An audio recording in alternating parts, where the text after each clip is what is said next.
Salut, c'est Manu Turf.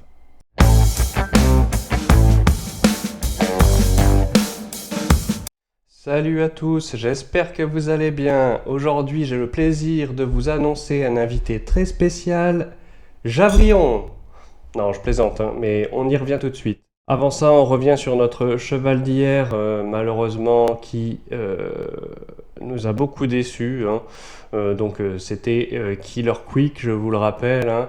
Alors le déroulement de la course, j'ai pas tellement compris. Eric Raffin prend la tête, hein, c'est bien jusque-là, et il se laisse couvrir par Kraken Castellet.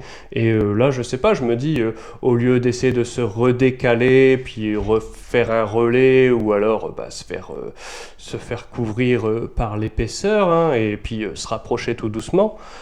Surtout qu'il y avait Kung Fu Quick, le favori derrière, qui avançait bien, donc quoi qu'il arrive, il n'aurait jamais été né au vent.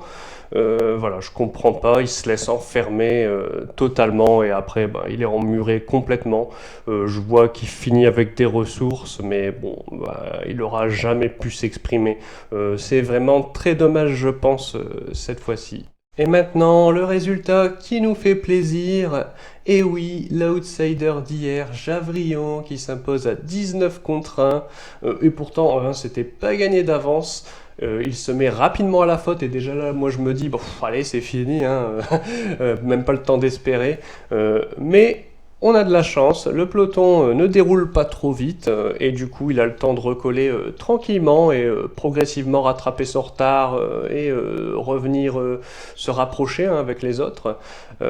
Entrée de ligne droite, il repique à l'intérieur et nous fait une très belle ligne droite. Je pense que Jupiter du Perche aurait gagné s'il n'avait pas viré à droite. Et puis il y a son compagnon d'écurie qui revient très vite. Il s'en est vraiment fallu de peu, hein, il y a un petit nez. Mais enfin, la chance nous sourit, ça fait une très belle victoire et on est vraiment content. Et tout de suite, sans plus attendre, un nouveau cheval du jour, ce sera dans la réunion de Vincennes, la course 2, le numéro 9, Jeanne Cash. Jeanne Cash, une pouliche entraînée par Sébastien Ernaud, ce sera Johan Le Bourgeois au sulky. Elle bénéficie aujourd'hui d'un bel engagement.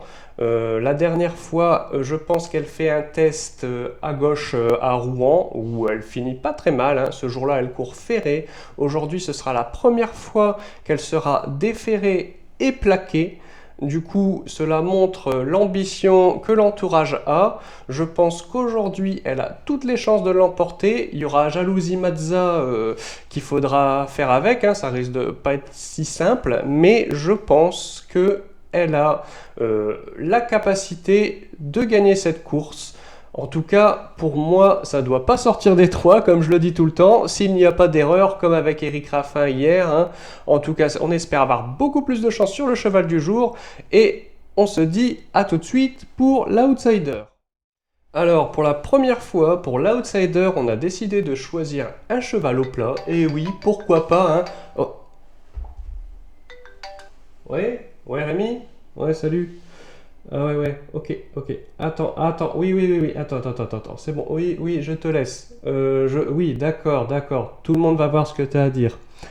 Ouais, excusez-moi, c'était Rémi, notre expert galop. Je pense qu'il est pas tellement content que ce soit moi qui lui vole la vedette pour ce qui est du galop, hein. Donc, Rémi, on t'écoute, dis-nous ce que tu as à dire. Salut cher turfiste, pour l'outsider du jour, nous sommes avec les galopeurs, direction Deauville en Réunion 4 pour le 601 Irbis. Irbis que l'on suit avec attention maintenant depuis plusieurs semaines, qui est souvent la note. La dernière fois à Chantilly, sur les 1600 mètres de la piste en sable fibré, il portait les œillères pour la première fois. Il a malheureusement tiré énormément durant le parcours sur plus de 2000 mètres. Il s'est rapproché avec d'évidentes ressources dans la phase finale, avant de légèrement fléchir dans les 150 derniers mètres, puisqu'il avait énormément tiré durant le parcours. Aujourd'hui, on rectifie le tir, on raccourcit le cheval, direction les 1300 mètres de la PSF d'Auvillaise. Il a déjà couru par deux fois dans le passé ce parcours, sans vraiment bien courir, puisqu'il tirait également. Espérons peut-être que Stéphane Pasquier le laisse davantage couler en début de course, puisqu'il aura encore les œillères ce vendredi, et qu'il sera sûrement motivé. L'engagement est super, hein, voilà, en 22 de valeur, il est en haut de tableau, le référencement est assez élevé. Ouais, on a une référence qui est assez élevée pour ce handicap, avec des chevaux qui vont quand même jusqu'à la valeur minimale en plat qui est de 15. Donc l'engagement est optimal. Espérons qu'il ait la bonne course, mais c'est un peu le jour ou jamais pour ce cheval. Il sera pas une cote non plus astronomique puisque c'est quand même l'effet Stéphane Pasquier et puis l'engagement est bon. Mais il s'agit d'un outsider hein, qui n'est pas rentré dans les trois premiers depuis maintenant plusieurs courses et qui compte seulement trois podiums depuis le début de sa carrière hein, sur 16 courses et qui n'a jamais d'ailleurs fait mieux que troisième. Donc voilà, ça pose un peu les bases. Mais il s'agit d'un outsider assez intéressant qui tôt ou tard va remporter une course de ce genre quand tu l'auras compris un peu son métier, notamment sur ce genre de parcours. Bonne journée à vous. Merci Rémi pour tes explications, j'espère qu'on aura autant de réussite qu'avec l'outsider d'hier. Et voilà, cette vidéo touche à sa fin, j'espère que vous l'avez appréciée. En tout cas, si c'est le cas, n'hésitez pas à nous le faire savoir avec un like, un commentaire et follow la chaîne pour nous aider à mieux nous faire connaître sur YouTube. Je vous dis à très bientôt pour un cheval du jour et en attendant, restez passionnés.